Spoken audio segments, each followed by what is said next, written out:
ফ্রান্সে ১৫ বছরের কম বয়সীদের সামাজিক মাধ্যম ব্যবহার নিষিদ্ধের বিল আটকে দিয়েছেন সর্বোচ্চ আদালত। কনস্টিটিউশনাল কাউন্সিল বা সাংবিধানিক পরিষদ জানায়, বাক ও যোগাযোগ স্বাধীনতাকে ক্ষুণ্ণ করে প্রস্তাবিত বিলটি।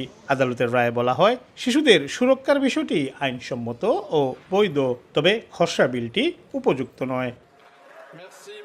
গেল মাসে বিলটির পক্ষে বিপুল ভোটে রায় দেন ফরাসি আইন প্রণেতারা। বিলটি পাশ হলে ইউরোপীয় ইউনিয়নের প্রথম দেশ হিসেবে ফ্রান্সে সামাজিক মাধ্যম ব্যবহারের বয়সসীমা নির্ধারিত হতো। তবে ফ্রান্সের যে কোনো বিল ফরাসি সংবিধানের সঙ্গে সামঞ্জস্যপূর্ণ কিনা তা যাচাইয়ের জন্য কনস্টিটিউশনাল কাউন্সিলের পর্যালোচনার মধ্য দিয়ে যেতে হয়।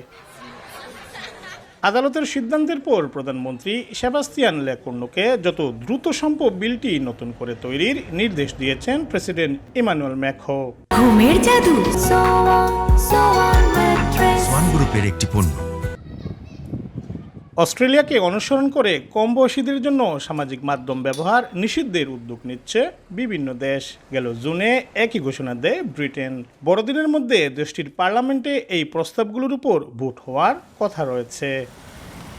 শিক্ষাবর্ষের শুরু থেকেই অর্থাৎ সেপ্টেম্বর থেকেই ফ্রান্সে এই আইন কার্যকর হওয়ার কথা ছিল, কিন্তু দেশটির সাংবিধানিক পরিষদ তা আটকে দেয় এখন তার সম্ভব হচ্ছে না।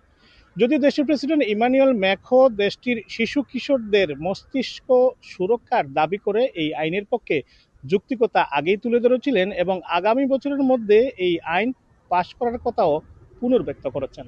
এখন দেখার পালা, ভবিষ্যতে ফ্রান্সে অনূর্ধ্ব ১৫ বছর বয়সী শিশু কিশোররা আইনগতভাবে সোশ্যাল মিডিয়া ব্যবহার করতে পারবেন নাকি পারবেন না। সে পর্যন্ত সবাইকে অপেক্ষায় থাকতে হবে।